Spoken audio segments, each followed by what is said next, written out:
an overview of my time in court as the NRA's corruption trial reached closing arguments, plus my trip to Pennsylvania to see Donald Trump speak at the NRA Great American Outdoor Show.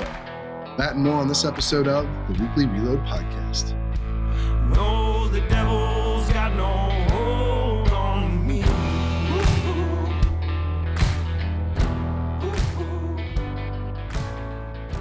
All right, welcome, ladies and gentlemen, to another episode of the Weekly Reload Podcast. I'm your host, Stephen Gutowski. I'm also a CNN contributor and the founder of thereload.com, where you can head over and sign up for our free newsletter today if you want to keep up to date with what's going on with guns in America. You get one email a week. We don't clutter your inbox, and it keeps you in the know about what's happening across the country in a sober, serious way that you're really not going to find anywhere else, in an independent publication where the writers are actually informed about firearms, another thing fairly rare to find in media these days, and also informed about politics is another thing not always so common in the gun world, writing about these issues. So I would encourage you to go over and sign up for that newsletter. Of course, if you want to help support our reporting and get access to hundreds of exclusive pieces of reporting and analysis, you can buy a membership as well. Reload members are how we fund what we do here. That is who backs us. We don't have a corporate owner or some big dollar billionaire backing the Reload. I can tell you that much. So we really do need the membership to help us produce this kind of reporting, especially what we're going to be talking about today, which is on the ground shoe leather style journalism, where we actually travel to the thing that we're going to cover, because this week I don't have a guest. In fact, I guess I'll be the guest, and contributing writer Jake Fogleman here with us will be sort of the interviewer, right? How you doing, Jake? I'm doing good. Yeah, I'm on the front half of the podcast this week for all of our regular listeners. They probably used to seeing me during the news update, but this week I get to interview you about, as you pointed out, your actual shoe leather on the ground reporting for this pretty big deal, this NRA trial that's been going on, and it's coming close to an end here. Yeah, the NRA trial, I was up in Manhattan covering that. The closing arguments were this week. The jury is in deliberations now. They didn't produce a verdict yet, and I don't think they will for a little while, to be honest with you, because it's a fairly complex case. But, and based on some of the stuff that happened on Friday when I was in the courtroom, waiting to see what the jury was going to do, they asked a few questions. We'll go over all that stuff. And then, of course, I was also up in Pennsylvania at the Great American Outdoor Show, where former President Donald Trump spoke to the NRA and its members. And so we'll talk about that as well. I think we mentioned I was going to do that last week, and I did, in fact, do it. And members did, in fact, get that report first, as I promised. And now we're going to talk about that as well. So we got a lot to cover here. And I'll let you take it away. You're the interviewer. Yeah, sure. So I guess we'll start with the trial, because that's where you're most recently coming from. I guess first things first, where are we with this trial? We've been doing some dispatches here and there about, various people on the stand and what their witness testimony is. Where are we at currently with the trial? Yeah, so this was a 6-week trial, very long trial, right? It's a civil trial for everybody to be fully understand that it's not a criminal trial. No, there's no risk of anyone going to jail here, although there are risks of significant fines being levied against current and former leadership of the NRA. Although those fines would actually, fine might not be the right word. It's sort of restitution.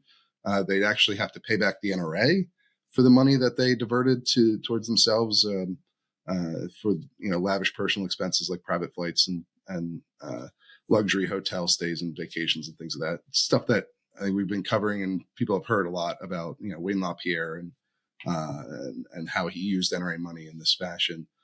So there's potential for very high restitution payments to be made. And then in addition to Wayne LaPierre and NRA General Counsel John Fraser and former Chief Financial Officer and Treasurer Woody Phillips as the 3 individual defendants in this case, the NRA itself as an entity is also a defendant, even though one of the potential outcomes is that the 3 individual defendants have to pay the NRA a bunch of money. The NRA as an entity, as an organization, is also potentially going to see repercussions from this case, which really will deal more with how the organization is structured and run, and who is running it, and what sorts of expenses they can put on the books at the NRA. So that's where the trial, sort of the basic underpinnings of this trial. Like the NRA is accused of not managing itself properly within the scope of the law in New York, where it's chartered and has been since just after the Civil War, when it was founded. And so because of that, there's three individual defendants on the hook for potentially paying a bunch of money to the NRA, or really to NRA members, is sort of how you might want to look at it. And then the NRA as an institution, kind of more NRA leadership, is how you want to look at that as a defense. Like, people who run the NRA are, like, technically the NRA is on trial, but it's more the people who run the NRA that are on trial. If that makes sense. So that's the core of this. They're accused of not running the organization properly or within the law, taking money that shouldn't have been spent on personal things, and some of the defendants may have to pay that back. Now, we got to closing arguments this week. They happened on Thursday, so each side made its final push with the jury. Then there was jury selection, which is kind of always a sad thing, I think, to watch, because these people had to sit through 6 weeks of a trial that gets pretty in the weeds on corporate governance, and then a bunch of them didn't actually make the jury itself, right? They were picked as alternate. They do like a bingo thing, and because it's kind of fascinating, kind of funny to watch, because they put everyone's card, the number for the jurors, in this bingo style, like, little rolling machine, and they pick out numbers of, oh, you're going to be an alternate, so sorry. You spent all this time. Also, it's a civil trial, so there's only 6 jurors, which is a bit different, obviously, from a criminal trial where you'd have 12.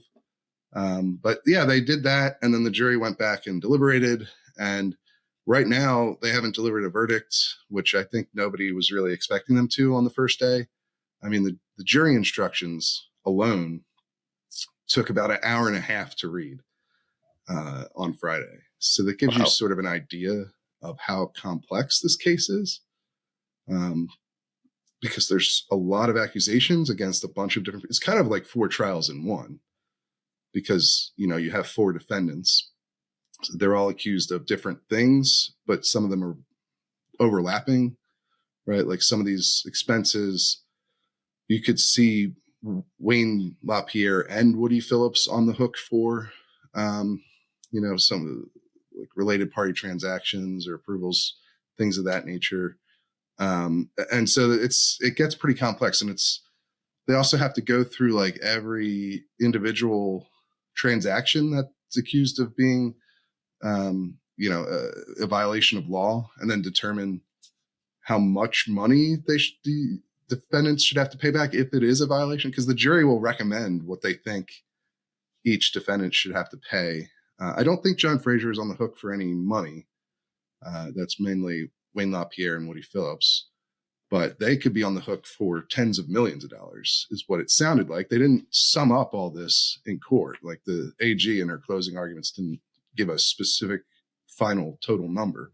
She made allusion, or she talked about specific things, like Wayne LaPierre's jet travel was over this, and this is only for a couple of years, right? This case doesn't go all the way, these allegations go back 30 years for how this stuff happened, but the case only focuses on, I think, 2017 through 2022, something in that range. So it's pretty a tight window.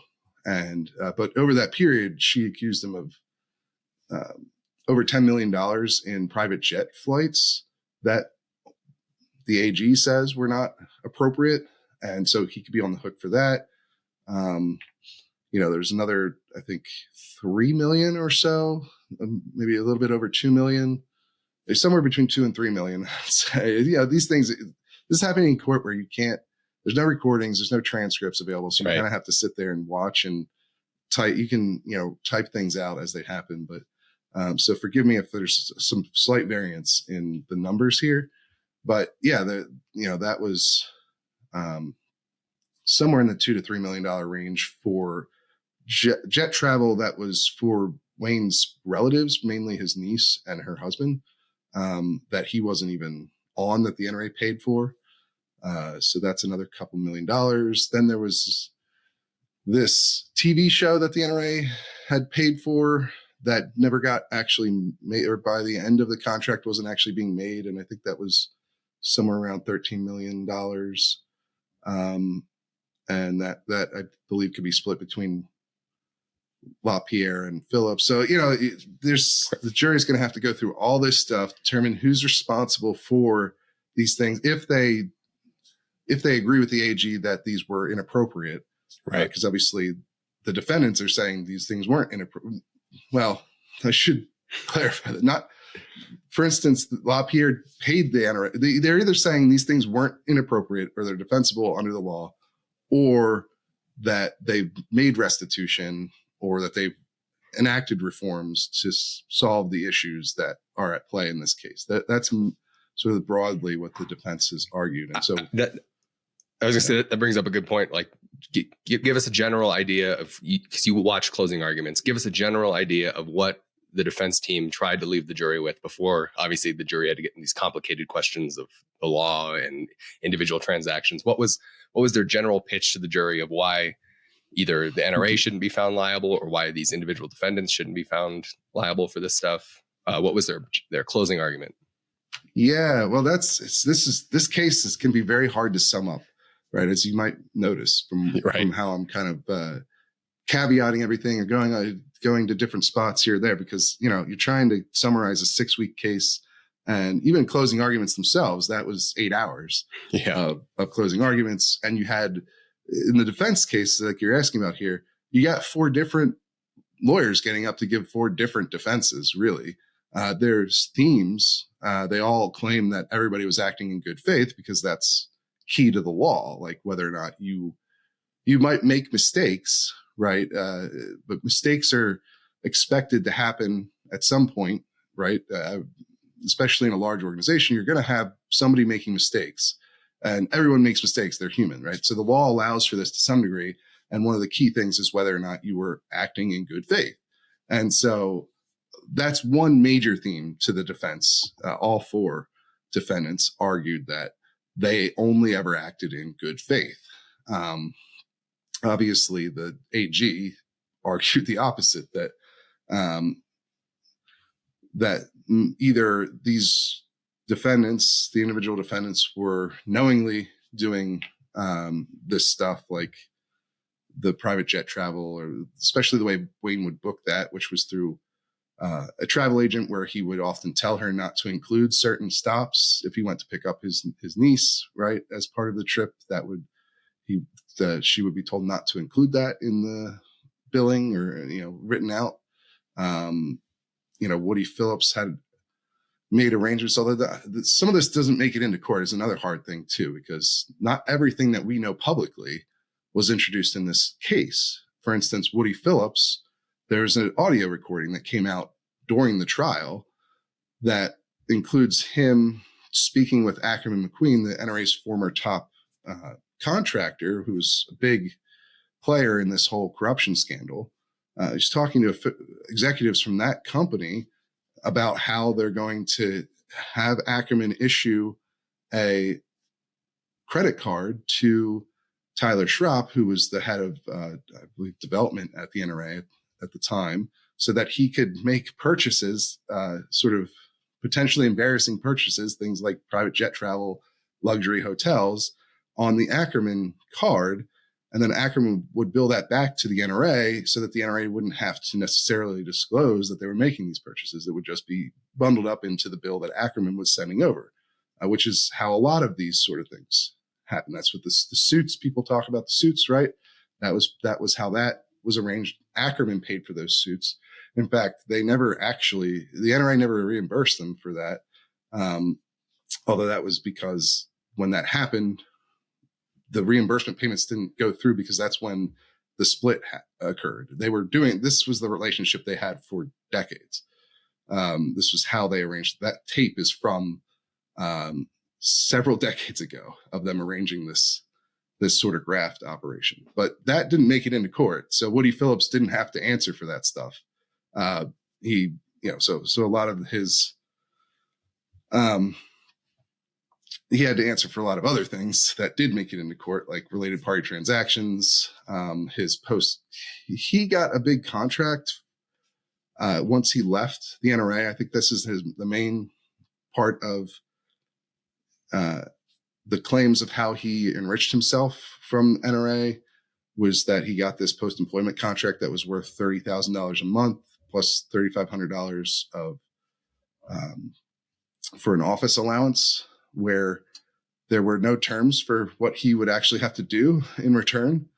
And I don't think there was any evidence presented that he did anything during the time that was in effect. It was a consulting agreement. So the idea was that he was available to give his guidance to the next CFO that replaced him. But I don't think there was any evidence he ever did that. Now, also that contract basically got canceled almost immediately. I think he made like a couple $100,000, or maybe even less than that. I think he might have made $100,000 off of that contract. But obviously, that's at issue. It's a related party transaction, and it's not clear that they were getting value for it, which is a big issue. So there's just so much to cover. But good faith was a huge theme.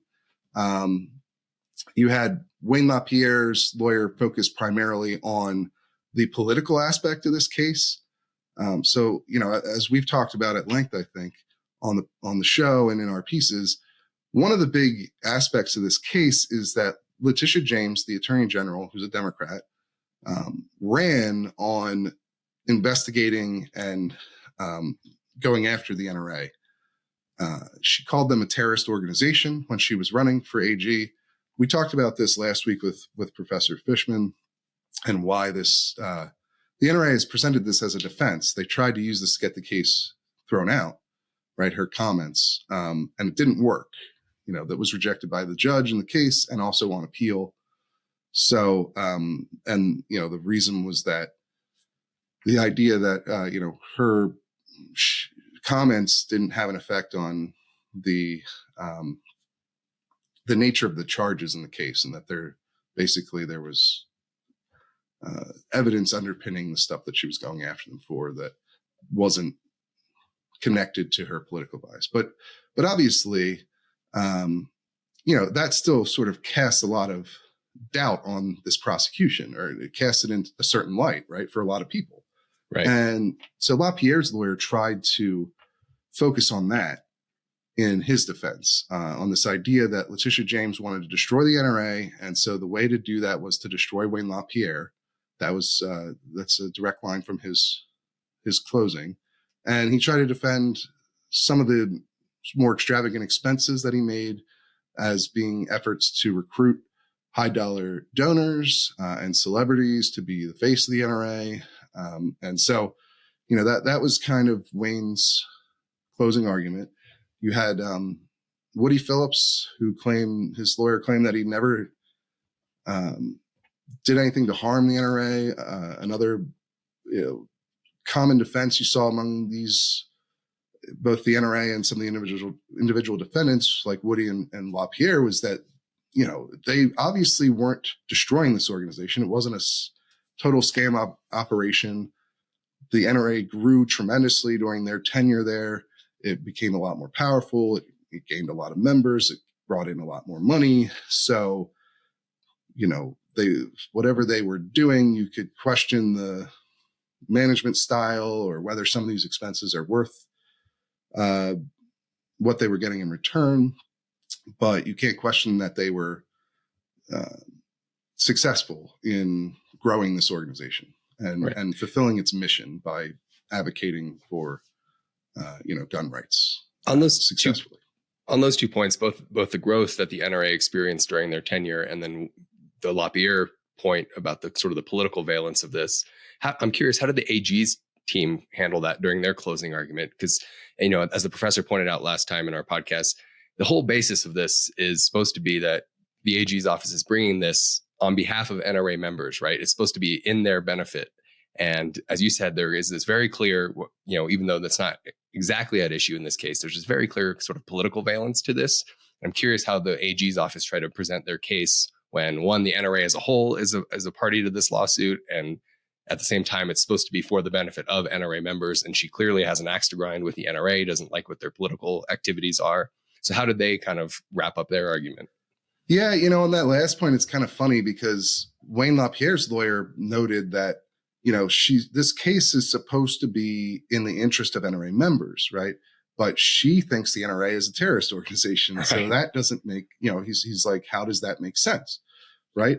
But the AG used the exact same line in there. The AG's lawyer, Letitia James wasn't there, which is something that Wayne's lawyer pointed out, that she never showed up to any of these trials, sort of questioning her priorities, that she didn't maybe think this case was as important. Obviously, she was doing the case that we did get a verdict in this week against Donald Trump, which maybe we'll talk a little bit more about that when we get to the Trump speech, because they're sort of similar situated events where she got this huge judgment against Donald Trump. And it seems at least very possible that she may get a sizable judgment against Wayne LaPierre and Woody Phillips as well once this jury comes back. But but her lawyer, obviously one of the assistant attorney generals, was arguing this case, and she brought up the exact same line about how, if this is a witch hunt, that the witch hunt accusation doesn't make sense because what they're doing is recovering money for the NRA. So you kind of get both angles of that in the closing arguments. On the one hand, you had Wayne's lawyer using it as like a attack on the prosecution generally, because she tried to shut down the organization, right? Which the judge denied, because that was her goal in the beginning, was to dissolve the NRA, which a lot of people had a lot of very valid concerns about. Shutting down a political opponent, a government official doing that is a very serious and potentially scary, right, thing for a government official to do. Like, that's not how things operate in a free country outside of the most extreme circumstances, right? Which you could. It's the NRA. I think the valid point is that they did carry out their mission to a large extent. The question here is whether they could have done a better job of that if they hadn't had people stealing from them, essentially inside a lot of money along the way. And so that was one of the AG's defenses as well, was this essentially that it doesn't really matter that they were successful overall, because they were basically stealing. That she used the metaphor of someone being caught with their hand in the cookie jar. This was a metaphor that she used at the beginning of her closing arguments. And she said, when someone's caught with their hand in the cookie jar, they're going to have all sorts of excuses. They're going to deflect. They're going to blame other people. They're going to say, I didn't take that many cookies. Why does it matter? They're going to make up all kinds of excuses, and then they'll admit that they did wrong, but that it wasn't that big of a deal, and that you shouldn't be paying attention anyway. They'll question you looking at them or looking into why they were taking the cookies. And so she kind of went through essentially summing up most of what the defendants were saying in sort of mocking it in her closing arguments, which came after the defendants. So she got to listen to all what they were saying. And then she basically was addressing this by comparing it to somebody who got their hand, got caught with crumbs on their face and their hand in the cookie jar. That's how she described it. And she also addressed similarly one of the main defenses that the NRA's lawyer got into was the idea that they have reformed, that they did have issues, that even, for instance, Wayne LaPierre was part of the problem, but that they had made a series of changes since these problems were brought to light. You know, they got rid of Ackerman McQueen. They sued Ackerman McQueen. Now they lost that case, but they had to pay Ackerman McQueen actually, but millions of dollars. But you know, the point was that that they made these reforms. They brought in a new CFO after Woody Phillips, who instituted a bunch of changes. Of course, they also moved on from him after he raised concerns about the bankruptcy filing that Wayne did of his own authority without telling the CFO beforehand. Who Craig Spray was the guy's name, and he got upset about that. And then shortly afterwards, Wayne said that they wanted to go in a different direction. Now they had a defense for this. They said he had health concerns, which he did, and that's why they wanted to go in a different direction. But the timing, obviously, of that was we'll see what the jury draws from it. But yeah, I mean, that was part of their big pitch, was that, yes, there were issues, but we fixed them. There's no need for further intervention from the government. You know, I think Wayne's lawyer compared this to self-defense, right? Like government intrusion was sort of part of the theme of his defense. You know, the government's coming in and attacking this man, Wayne LaPierre, and this organization that she doesn't like. And, you know, he's just trying to defend himself and the NRA, and bankruptcy was part of that whole defense. And yeah, you can see obviously so a lot went on. Right. But yeah, that I don't know. It's a pretty complicated case and closing arguments. Well, I think it's important context, right? Because I think it's easy for an outside observer, maybe people that aren't following the nitty gritty too closely, to you'd be, NRA bad, so this, or NRA good, so this. But this actually deals with very arcane nonprofit law and corporate governance, and as you said, a multitude of defendants with individual allegations, and it's actually a very complex web. Sort of just to wrap up the trial aspect of this, give us an idea. You kind of alluded to it earlier, but an idea of when we might get a verdict in this case, and then sort of give us maybe your sense of having followed this trial very closely, just your overall sense of where the trial, you can if you want to, but you don't necessarily have to tell us how you think this is going to turn out, but just give us your overall sense after having now sat through the entire trial, just what this is going to look like at the end.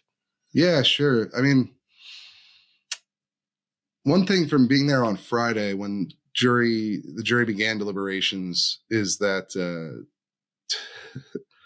it didn't seem to be going very well for them in terms of making a lot of progress. I mean, first of all, the sheet that they have to fill out is so that it's I don't know. I've been on a jury before, but it was a criminal jury in Virginia, so I don't know how comparable it is to what they're going through. It's definitely different in some ways, because what the jury is tasked with doing in this case, they're basically tasked with being the fact finders, right? They're going to decide whether or not the allegations against the NRA are true and the defendants, and they meet the burden of proof and all that stuff. And there's a lot of different charges they have to go through on that front. And then they're going to decide what the damages should be, and they're going to offer the judge what they think should be damages. And it can, there's some of those sums I was talking about earlier, the tens of millions of dollars. Not only can they award those as repayments, but they can also award like a, punitive sort of damage. I don't think it's called punitive, but basically they can award double that too, which, I don't think Wayne LaPierre or Woody Phillips is worth anywhere near the kind of money that they could be on the hook for in this case, from my understanding of watching the proceedings. I'm sure Wayne has, he's not poor. He made $2 million a year for quite a while at the NRA. So I'm sure he has some money, but I don't think he has tens of millions of dollars to pay back to the NRA if it comes to that. He's already made a $1 million payment as part of the idea that he's sort of done restitution, which was also like part of the NRA defense. And I'll get into that in a second. But one of the things that makes me think they're going to take a while is it's just so much to go through, and they have to fill out the sheet that's like several pages long of, did this person do this? And if so, how much do you think they need to pay back? If anything, so they could also say zero in theory. But the other issue was when they went back to deliberate and they started making requests. Well, their first request was that they wanted all of the evidence in the case, which is like thousands of exhibits. So they didn't get that necessarily, because the judge, I think they wanted them to like kind of narrow down exactly what they wanted. Right. I mean, obviously, you're on the jury, you want as much information as you can get. Understandable. But I think the judge wanted them to kind of like, figure out exactly what kind of things you want to be sent in. And so they hadn't even gotten to that point where they sent back more specific requests by the end of Friday. So that's an indication that they're not moving very quickly necessarily. There was also apparently a jury, one of the jurors sort of expressed only, I think, about 2 hours into deliberations that they weren't moving very quickly and that they were kind of going around in circles on some point. So that's not necessarily a great sign that they're going to be done quickly. And then at the end, there was a third one that they requested, which had to do with this complexly worded exception to related party transactions. So that a lot of this case, especially the NRA side of it, and Woody Phillips and LaPierre, deals with related party transactions. So people have probably heard a lot about, the board members getting paid a bunch of money over the years by the NRA. And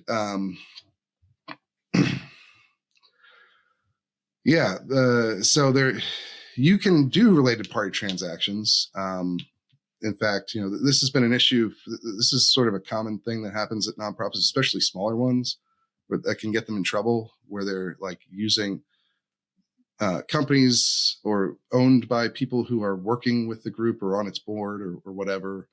And you have to go through a specific process. This is something that, if people remember the Second Amendment Foundation, there were allegations about this. We did a whole interview with Alan Gottlieb on these questions and went through them in that case. But the NRA's case, there's a lot more of them and there's a lot more people.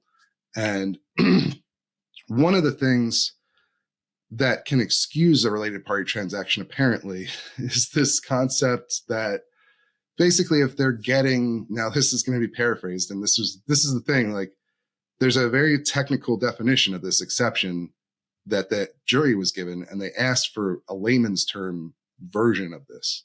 And so the judge tried to talk to the AG and the defendants to come up with a more layman version of it. And actually, I think what he really wanted to do was just tell them that it doesn't apply, because it seems that, in my view of it at least, and this seemed to be the judge's view, that this exception has to do with, like, if you're getting a benefit as an insider, as a related party, whether you work for the NRA or you're on the board or you're related to somebody who is, that you get a benefit from the NRA or whatever group that is just part of being like an NRA member, and that it's part of the NRA fulfilling its mission. The judge compared this to like getting the magazines that the NRA sends out to members, right? Like you couldn't go after a board member because they get the American Rifleman, because that's just a general benefit of anyone who is part of the NRA. It's not some special thing for that board member or that related party or what. If that makes any sense, you can kind of get the idea of how complex some of these questions are and some of the issues of law. But yeah, they debated about this for like so long. The judge didn't think that anyone tried to use this as a defense in the case against any of these related party transactions, because that's not really what anyone is accused of. Right. They're accused of things like Susan LaPierre getting $10,000 in hair and makeup treatments for an event that she did. Like, that's obviously not something that is generally available to NRA members or some class of NRA members. You don't get hair and makeup treatment when you go to an NRA event, at least not in my experience. And that was kind of his point. Like, there's other exceptions. That's not the only exception. There's like a de minimis if it's not a big deal, like it's not a lot of, the benefit's not very big, or if basically it's beneficial to the NRA and it's in line with market rates for that service. That's usually how these things are justified. Usually people will say, well, this is a related party transaction, but it's okay because we looked around at determined that this was either a better deal than what we could get on the open market or a comparable deal. And that's how most related party transactions are justified. Which is also those are kind of the main defenses in these allegations of related party transactions that the defendants have made. But so anyway, they spent like an hour and a half going back and forth with what to tell the jury, and just kind of gave up until next week. So the jury will come back on Tuesday because Monday's a holiday. And I just think that those indicators, with the complexity of the case and the indicators of where the jury is at right now, makes you think they're probably going to take a while. Maybe not till late next week. Yeah. And it's an abbreviated week too. So, but yeah, I mean, as far as where do I think things are going to come out? Well, one thing I would say is when I was listening to maybe I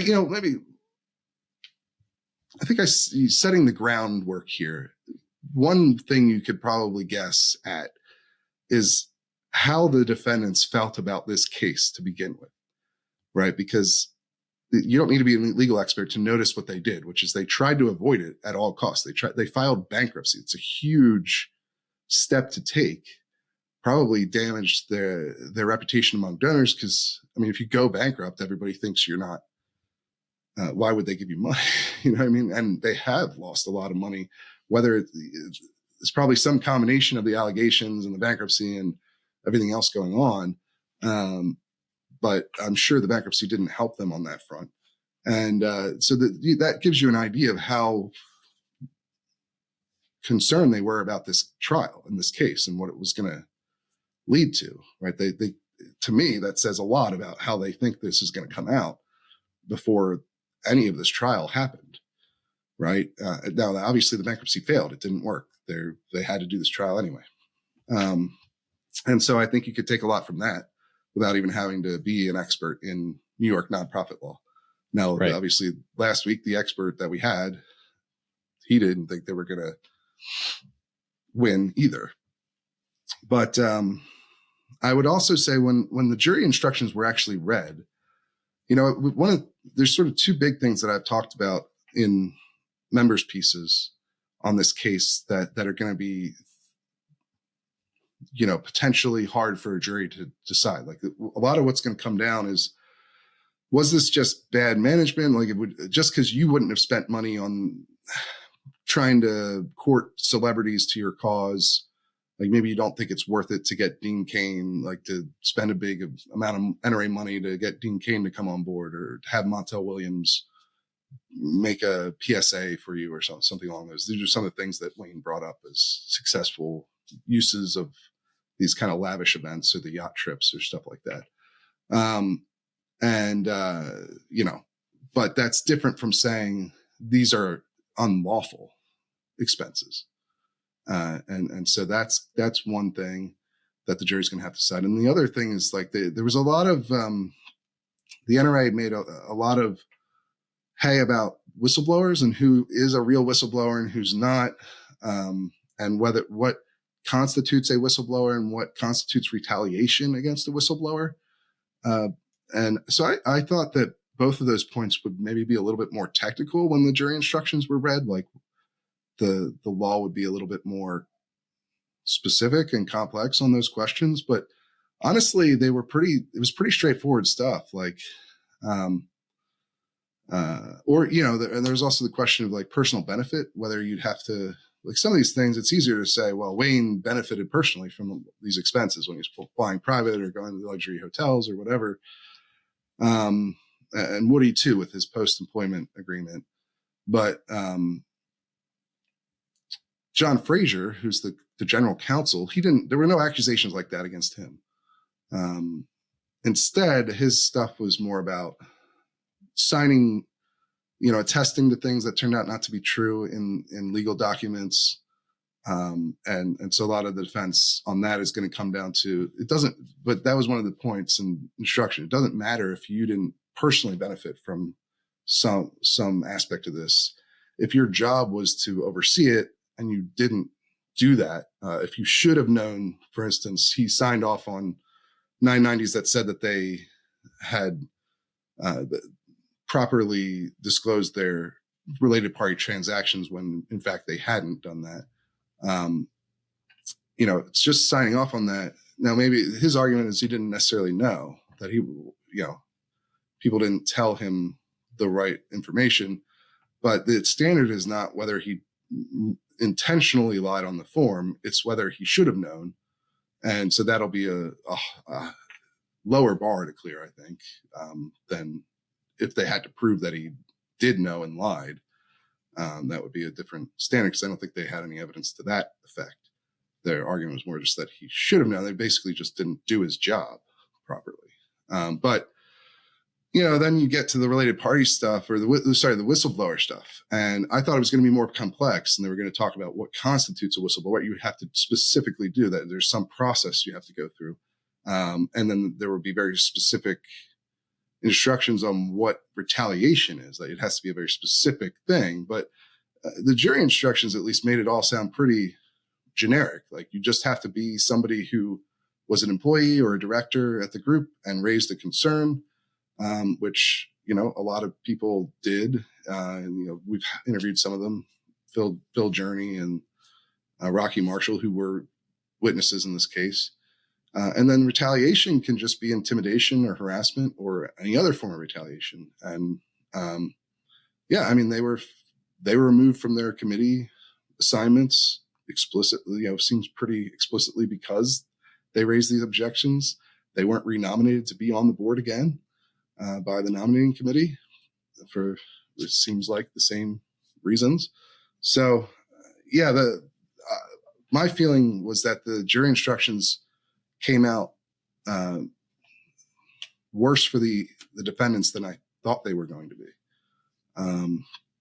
And so, I don't know. I think it'll be hard to imagine an outcome where the NRA gets, where none of these are, where the jury says none of these are accurate. There may be some sort of mix because there's so many things.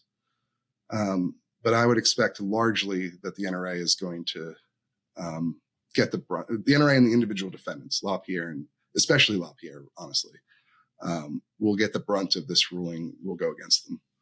Yeah, no, that's good. We'll that's see. Good information. Yeah, it's good information, and obviously we'll be staying on top of that when the verdict eventually does come down, which it sounds like it could be several days, just based on your description of the jury. I think it will be. But we also have Joseph Brucker up there. He'll be in court next week as well, so we'll have information as soon as it comes out. And yeah, so make sure you're checking in to the Reload because I you know, honestly, I think this case is hugely important. It hasn't gotten a lot of coverage. You know, the Trump stuff is overshadowed a lot for understandable reasons, right? He was just ordered to pay $350 million over, you know, fraud charges of inflating his the value of his properties and stuff in various different ways. So I understand to some degree why those things overtake, or the whole Fannie Williams thing in Georgia becoming a spectacle. But the NRA stuff, like that's one, is super similar to what's going on with Trump. And two, I think it's going to have a major impact on the election, the NRA's ability to compete in the election, and then their long-term viability as well. Like whether they could ever come back from this, I think is a huge question, even if, you know, regardless of how this comes out, because at this point, like they've lost so many members, as we reported. Nobody really knows how many they have at this point, but you've got board members saying under 3 million, which would be a shocking number. Like that would be an incredible acceleration of member loss. If that's the case, you had another board member say 3.8 million, which also would still be down significantly from when we reported that they lost 1 million. That would be another about 500,000 members lost. So either way, it's not looking good. The NRA won't say, they won't give their own estimate, but the ones that are coming out of insiders, of people currently on the board, aren't pretty. I'd say that much. And how do you win them back? I think that's another huge question. Like, this case could help with that. If you wipe out the board, like right now, the NRA is still run by basically the same people. That Wayne's longtime allies run the NRA. Charles Cotton, who is the president, that they changed the bylaws to keep president. He was in court for a lot of this stuff, cited positively by the individual defendants in the NRA a number of times. Andrew Rowland-Nundham is the executive vice president now. He was a very close confidant for Wayne for decades, came from Ackerman McQueen originally, was spokesperson. They did a whole internal maneuverings to get him from spokesperson to EVP that are, I think, raised a lot of red flags for, critics of the organization, at least, or, internal critics like Journey and Marshall and people of that, in that group. So, that's where it stands now. I don't think you're going to expect a big change of course with how the NRA operates if this leadership remains. So if the NRA wins this case, I think you expect them to maintain the same course they've been on the last 5 years, which has not been particularly successful one. Maybe winning the case will change their fortunes in people's minds and donors' minds and former members' minds. Maybe that could happen. So the other thing that could happen is they lose this case, and then potentially you get current leadership wiped out and new everything at the NRA, new bylaws, new structure for the board, new people running the place. This is one of the things that makes it hard to cover that at this, like their normal political stories, because everything could change within the next month. And same thing for Trump, right? Which I guess might lead us well into the next story here. I was going to say, the open questions about their ability to be, still as powerful politically, at least in the longer term, is an open question. But at least in the shorter term, they're doing a lot of the same things they've been doing, remaining very close to former President Trump. They just had him speak at the NRA Outdoor Show. And once again, you were on the ground for that event, and you witnessed Trump speaking to NRA members. Just give us a sense of how he was received, what topics he covered, how he tried to position himself as a gun rights champion, because these are all things we've covered for a while now, especially during Trump's tenure and his candidacy now. So give us your sense of how that went. Yeah, and I think I could keep this one a little bit shorter, because I think this event ended up being a little bit of a letdown in terms of news value, interestingly, because, this is the first time they've had a political speech at the Great American Outdoor Show, which is more akin to a regular gun show. Not quite, but because you don't actually sell guns, but they do sell basically everything else, ammo and knives and whatever else you might find at a gun. They even have the big long pieces of licorice, which is a thing like at gun shows. I don't know why that's part of gun show culture. Licorice and jerky are always, yes. Yeah. Barbecue sauce made by somebody, just random dude's barbecue sauce. Super common things. It has all that stuff, right?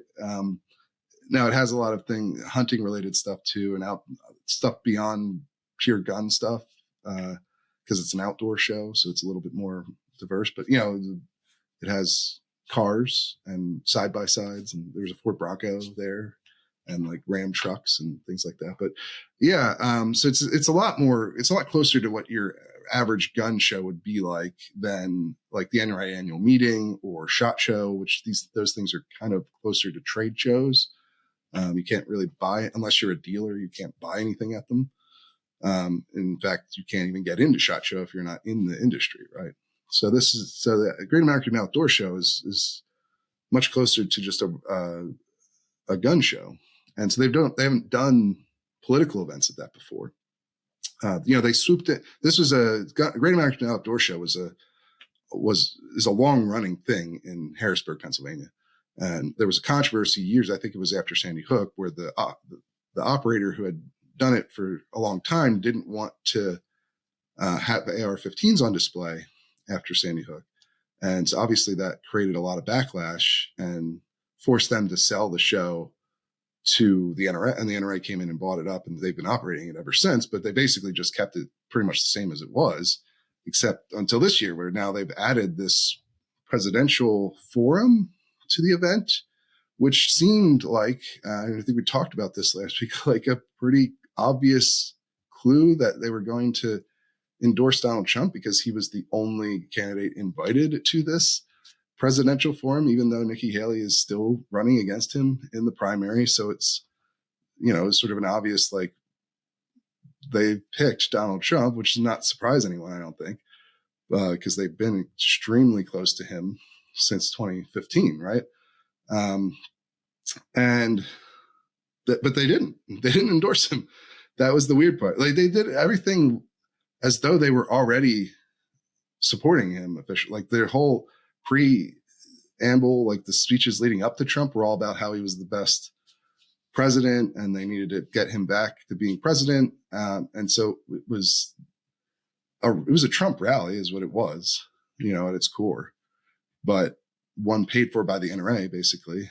And it was a bit odd that they didn't actually endorse him. So it just ended up being a Trump rally at an NRA event. And so it went along like a lot of other Trump rallies do. And he mentioned that they weren't endorsing him. And he didn't seem that bothered by it. He made this like comment about how they better endorse him once he speaks at the annual meeting in May. But that was it. Like, he didn't rail against them for not endorsing him yet. But it was very odd in that sense. Like, why did they do this event? Like, it wasn't, if you're not going to announce that you're endorsing him, but you're going to have like just a generic Trump rally anyway at your gun show.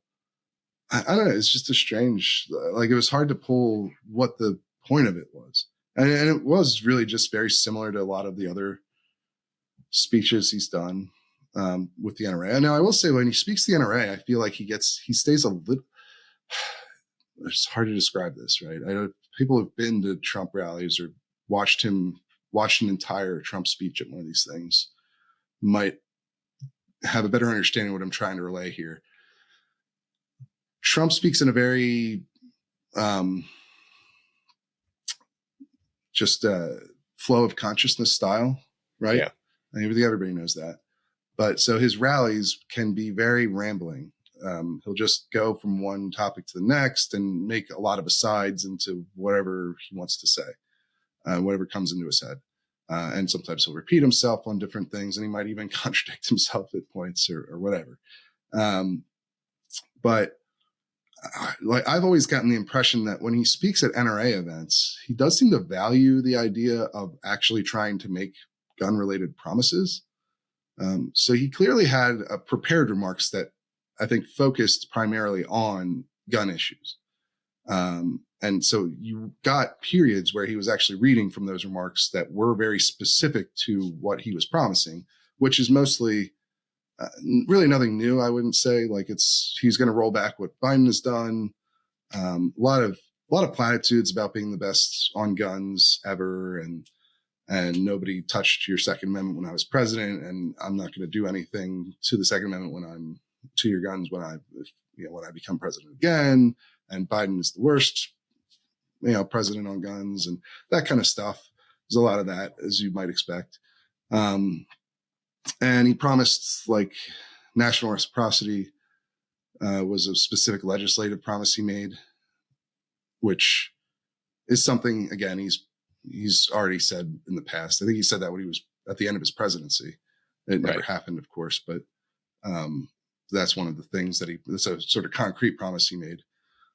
But yeah, then you would get between those sections of the speech, you'd get just stream of consciousness stuff about all kinds of things. And, you know, one of the, geez, I don't know. I will say that as somebody who was there covering it as media, they still do, and the NRA did this too. Billy McLaughlin, who is the digital director, and Trump both had moments where they pointed at the media in the pen. It wasn't in the pen, and I don't think people realized that was media for the most part. But you know, they did the thing where there's sort of a 2 minutes of hate thing, right? Like the media people, they're awful. Everyone turn around and boo them and yell and curse at them, which is not a new thing, right? He's been doing that since 2016. So but it does. I just be honest, it has a different feel now after January 6th. It just does, right? I mean, it's a very intense experience if you've been there in person. Like that is one of the most animated points that the crowd gets is just expressing how much they disdain the media, which, you know, and I think it's a very bad contrast to what was a pretty good, valid critique of media coverage that the NRA that Billy had in his presentation about, they showed a video of somebody who had defended themselves from an attacker by shooting them. And he described that, you know, the NRA had done an analysis of the top 10 newspapers and found that like they covered defensive gun uses very, very, very rarely. And especially in contrast to how often they cover criminal gun use. And so this is like a very valid and researched point. And then you turn around and it was just like, everybody turn around and yell at the media people. And when I was walking out, you know, there were some guys, ironically, from the local Fox station who were carrying their camera equipment out. And this guy behind us was like really menacingly, like mocking them in a very menacing way. Like it just makes me very uncomfortable. I mean, just to be completely honest with you, this is sort of an aside to what was going on, but I don't know, it's hard not to mention this stuff because it just feels different now. I've seen it before plenty of times, and no one did anything. I'm not suggesting that. And then there were other women, when I was walking out, there were women talking about how the local Fox guys should be charged with treason, which, if you don't know, carries the death penalty. Right. So, you know, these events, they oscillate pretty wildly from like excited cheering because people want to see Donald Trump and they really love Donald Trump, which is, you know, fair enough. And they cheer at some of the stuff he says and they like policies or whatever. And they laugh at his jokes and it's a jovial, good time. And then there's these very intense moments of shared like disdain for a group of people who was in the building with them. And look, that's what you got to be able to put up with that as media. I just trying to describe the feeling of it. And then like the way it goes back and forth. And then there's long stretches, to be honest with you, of where the crowd gets bored because, you know, this is the other big takeaway that I had from it. I don't know that there's, again, maybe I'm talking too much about it because I don't know there was a ton of news value out of this because they didn't endorse him. It was just a normal, regular Trump speech. He mainly just made the same promises he's made before and said a lot of stuff about how he's the best president on guns. He obviously didn't bring up the bump stock ban or anything like that. He didn't try to defend that or mention it at all. But yeah, the other takeaway I had was that I think Trump speeches are sort of this novel, fascinating thing, very energetic thing, especially if you like him, right, when you first go. But I kind of wonder how much of that novelty still exists for some of these attendees, because there were long stretches where he would go off on the sides and it would be quiet and people would sit back down and they just sit and wait until the next like cheering moment. And there would be long stretches between those or the next like punchline that 'cause Trump is pretty good at the entertainment side of this whole experience with being a politician, much better than a lot of other ones, obviously. And so he's still able to generate enthusiasm and make the crowd laugh. But there would be long periods where it was just quiet and people were watching. And honestly, by the end, he went on for about an hour and 15 minutes. And by the end, it started with the stadium. This is in a little, like a mid-sized stadium. I don't know, maybe a mid-sized college stadium might compare it to, a couple thousand people. I don't know what the official statistics are. I will say that attendance at the show overall, which is a week-long show, the NRA said was a all-time high. So, and they did fill up this venue almost completely full. There wasn't an overflow crowd as Trump claimed there was, but it was a full venue. It wasn't something where you could say, oh, there's no enthusiasm for this or people didn't show up. But by the end of it, the hour and 15 minutes, half of those people had left before he finished. People walked out. And these are very strong Trump supporters from the impression that I got watching. I was going to say that a lot of cheering. I was most struck by that, I think, in your reporting on this event, because you said a lot of it was standard boilerplate Trump promises to gun owners, right?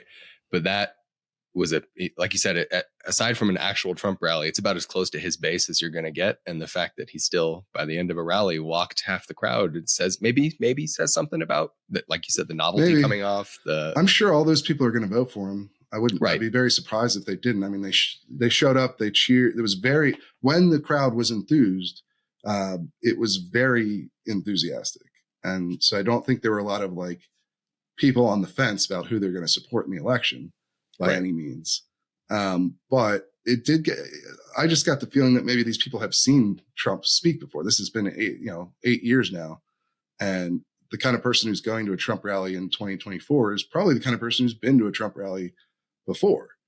And so, they might want to go and see him and cheer. And then, when they're done with doing that, they might want to get a head start on getting out ahead of the traffic. That's my best explanation for it. And it does feel like maybe Trump loses the crowd a little, like he's lost the touch a little bit for these crowds. Cause this is not the first time I've heard of people walking out before it's over. And these are not because they're offended by anything he did, or that certainly wasn't the impression that I got from it, because it was a slow trickle out. It wasn't like Trump said something and then they got upset about it and left. That definitely wasn't the feel of it. It was just, he went on for long periods where people were not cheering or clapping or laughing. You're just kind of sitting there and listening to him. And, I guess people got their fill of what they were looking for. And by the end, it was about half the stadium had left already. Sure. But anyways, thank you for the reporting on your, like you said, shoe leather. You've been all over the country in the last couple of weeks. Yeah. Reporting on You've these done major some great events. reporting though. We should I've done a lot of talking. Let's let you round up what's going on with some of the stories that you've covered over those last week. Specifically, let's start with the new Mexico situation. They tried to pass this we've described it as a rebrand of the assault weapons ban. Can you talk a little bit about what the bill actually is and does and what happened with it? Right. So this was New Mexico's legislative session just ended this past Thursday. It was a 30-day session. I guess they alternate between odd and even number years. Sometimes it's 60 days, sometimes it's 30. So it was an abbreviated session. But one of the main agenda items was what has been called the Go Safe Act, the Gas Operated Semi-Automatic Firearm Exclusion Act. So kind of a cheeky name there. And longtime listeners and readers might recall that this is actually a federal proposal by a New Mexico Senator, Martin Heinrich, along with Angus King of Maine and some co-sponsors, Mark Kelly from Arizona and Michael Bennett from Colorado. And they're telling it is essentially a rebrand of an assault weapon ban because, quote unquote, they want to regulate how firearms function and what makes them deadly rather than cosmetic features. So it's kind of a nod to some of the maybe common critiques you might hear from gun rights folks about assault weapon bans. And what it does essentially is say that what we're banning are, as the name suggests, gas operated firearms. And they go into this they try to get into the wonky detail about, blowback systems and direct impingement systems and all these different common operating systems. And what they end up describing just turns out to be all semi-automatic firearms are essentially covered. Because it's not actually gas operated. They say it's gas operated guns, but if you read the text, that's not actually what they define. The way they define gas operated means recoil operated or blowback operated is included in there. Right. So and essentially just encompasses all semi-autos. And then to get around how extreme that would be, obviously, they just carve out gas operated guns that they think are okay. So, for example, most recoil operated handguns get carved out. Any shotgun of any kind, at least in the federal proposal, was carved out, whether or not it had any of these banned gas systems and was semi-auto. So that's essentially, it's not a very precise, it's a clever way to try to obviously rebrand an assault weapon ban, but it's not very precise in terms of its definitions and its technical aspects. I think the effect is very similar and perhaps even more. Yeah, probably a little bit broader. But very similar otherwise. But the news hook of this was, this federal ban got introduced and it didn't go anywhere. It's still sitting in the Senate and hasn't even been taken up for any kind of vote. Yeah, they voted on the regular assault weapons ban instead, shortly after this got introduced. Yeah, that's right. Which also didn't go anywhere. So that kind of tells you federally, at least, where that's headed. But New Mexico's governor, who has been pushing for an assault weapon ban and failed last session in 2023, said, I'm going to try this Go Safe Act this time around, basically trying to take the purported strategy of the federal folks saying that this will help us. We're not going after those cosmetic features. We're doing technical stuff. And she pitched that to her legislature to try to get that across the line. And so we were obviously following this because this would be an interesting test case of, does it actually make a difference how you brand an assault weapon ban? And maybe can you get some traction with a new strategy?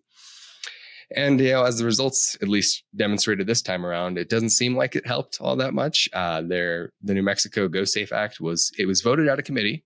So it actually made it on a party line vote out of committee, but it was never brought up for a floor vote in either chamber.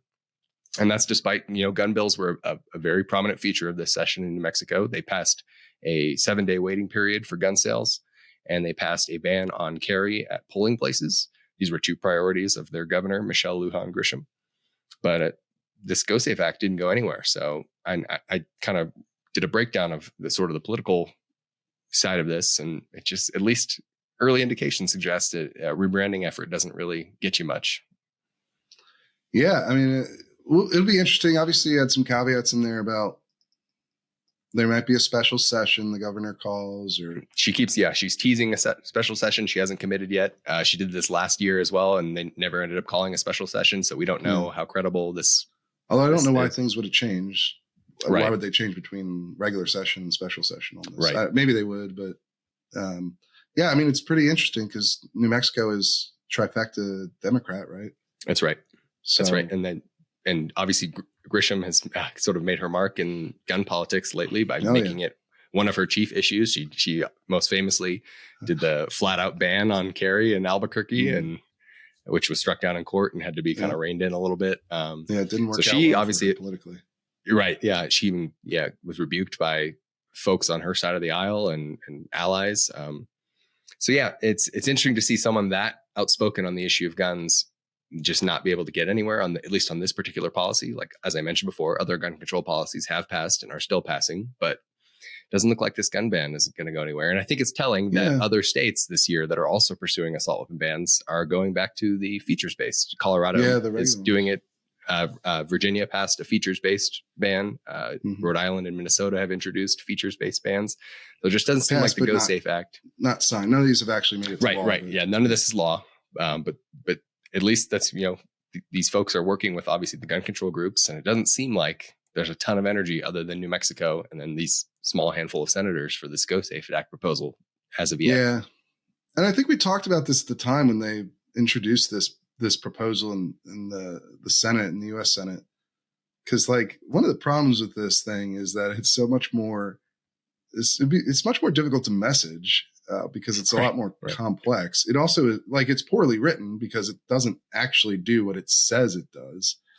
because the authors clearly don't understand what gas operated is, or they made a total jumble of the actual text of the legislation, and it's much harder to message on. Like, gas operated semi-automatic is not as easy to sell, I think, as a scary thing as assault weapon, right? That the whole point of assault weapon is that it's like a good brand for the gun control people because it sounds threatening. It gets to a point that we've made before with like the Biden ATF regulations, right? You announce something like this and gun owners know what you're talking about and it riles them up. But the common public is like, what the hell's a pistol brace, or what the hell's a gas operated gun? So we're not going to even fight for this because we don't even know what it means. Yeah. It mobilizes opposition because obviously gun owners know what a gas operated gun is and they know what you're getting at. So, and they understand the implications of what would actually happen if this was passed. And so, I mean, like, it's also funny because, it was sold as like this way to address the shortcomings of your traditional assault weapons bans, which really focus on cosmetic or ergonomic features like pistol grips and adjustable stocks and flash suppressors, things like that, which people also don't. If you did the flash suppressor ban bill, nobody's going to understand what that is in the general public. But if you call it an assault weapons ban, well, people can understand that assaulting is bad generally. And so, it's bad branding, I think, is the point I'm getting at. This is a different critique than talking about what it actually does and whether that's good or bad. But very clearly, the branding effort here doesn't make sense. And especially because if your argument is that you're fixing these shortfalls because assault weapons bans have traditionally been poorly written and full of, ways to get around them because they're not based on how the gun actually works or the ammunition it uses or whatever, these common critiques of these sorts of laws, you would think that you would produce something that was technically sound and instead they call it a gas operated semi-automatic ban. And then they just define gas operated as things that are gas operated and then things that aren't gas operated. So, and then you make weird carve outs like the shotgun one. You can have a gas operated semi-automatic shotgun under the gas operated semi-automatic gun ban for some reason. Right. You can have a gas operated semi-automatic handgun under the gas operated semi-automatic gun ban for some reason. The reason is like, they don't, it's basically just goes back to the same reasoning that the assault weapons ban has different things that are accepted from it. They just, because they're trying to get at a certain kind of gun, the AR-15 primarily, and without banning things that they don't think are as scary, even if they're very similar in nature, like the Mini 14 or a semi-automatic shotgun.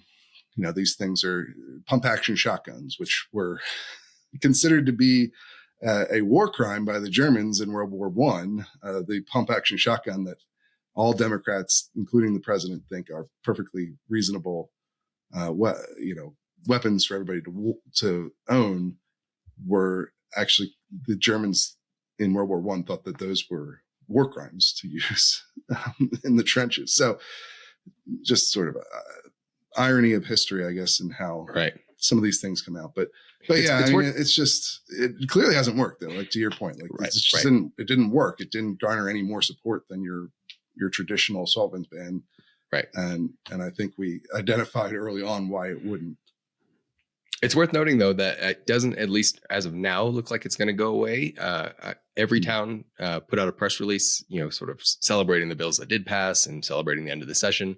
But they mentioned the Go Safe Act specifically in that press release and said that they were going to continue to work with the governor to push for this. And there's no indication that the governor has given up on the Go Safe Act strategy either. And she's put out several press releases since the end of the session talking about how there's more work to be done on public safety and gun legislation. So we may see, more test cases to see if this will work. But as you pointed out, the shortcomings will still be there, I think, even if it does come back. Yep. Well, we'll be following it. And I think you in particular will be following how this all plays out in the end. Certainly. If maybe it picks up steam again at some point down the road. I mean, the biggest thing it has going for it is who were the people that brought it up for consideration in the Senate, because they were guys who have supported assault weapons bans in the past. but hadn't co-sponsored them. Several of them had not co-sponsored those types of bills in the past. And so the idea was like maybe with these couple of just more moderate Democrats, I don't know how you would want to describe them, maybe they'd have some more momentum, but that didn't pan out in the Senate, and it doesn't seem to have panned out in New Mexico either. And as you noted, it doesn't look like this is going to be the next thing, but it could be. You never know. I mean, you never know. I wrote a piece that said assault weapons bans were dead like 2 years ago, right before there was a bit of a resurgence that we've seen. So it's an interesting. You never know for sure what's going to happen with these things. I would still, and of course, I don't think we have time to get into more of this, but there are a bunch of assault weapons ban cases now pending at the Supreme Court.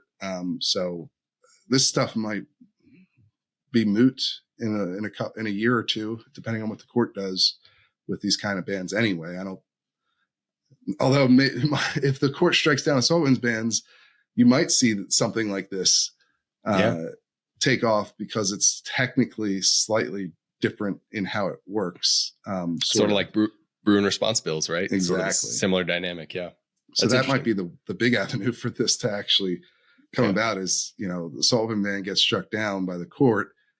Well, a lot of these states that have them are not going to, it sure seems they're not going to just comply with what the court wants, and they'll try to find some way around the specific letter of the ruling, as they've done with the Bruin response bills. And that's when you might see the Go Safe acts pop up around California and Massachusetts and places like that. So we'll keep an eye on it, though. That's all we've got for this week. If you enjoy our reporting, if you want to support the shoe leather journalism that is not inexpensive, to go and fly up to Manhattan and stay in the cheapest hotel I could find in Chinatown, but actually it was still quite nice and easy walk. But so I got lucky on that, but it was not cheap. That's what I will say. The bottom line, this kind of reporting is expensive. And the only reason that I can do it, the only reason I can go and be in New York and watch these trials in person and give you these, because this is not live streamed. You don't get transcripts of what happens there. So the only way to really have a feel for it is to be in the courtroom. And so the only reason I can do that is because of the support of Reload members. They make it possible. It would not happen without the Reload members that we have already, and it won't be possible in the future if we don't grow as well. And that's how we'll be able to expand and bring you more stories from all over the country, if we can grow the size of our membership. So you should head over and check out our membership options today at thereload.com. And, it's not just a way of supporting our work. You also get value out of it. You get access to hundreds of pieces of analysis. We try to keep our reporting free for everyone. We try to make that something of a public service. People can go and read my story on Trump's speech to the NRA, or they can read about the closing arguments in the NRA trial without being a Reload member. But you won't get the deeper insights of our analysis pieces, what this all means, where things are going. You won't hear any of that if you aren't a Reload member. So there is real value there as well, in my opinion. And go and check out the options. You'll also, of course, get this show a day early. You'll get to listen to the podcast before anybody else. And you'll have the opportunity to appear on the show in a member segment. We've done dozens of those over the course of this podcast, and hopefully we'll do dozens more as we go forward, because I enjoy doing this. It's good to meet and hear from the people who are supporting this sort of work. But if you don't have the ability to buy a membership right now, you can support us by giving us a like or sharing this podcast with anyone you think would enjoy it. That's tremendously helpful. You can, of course, leave a rating wherever you're listening to this, whatever podcast app you're using. And all of that will help us as well. And of course, you can sign up for a free newsletter. You'll still get access to a lot of valuable information that you won't find anywhere else. But that's my big pitch to you guys after this bit of a marathon episode where we got into some on the ground reporting But that's all we've got for you this week. We will be back again real soon.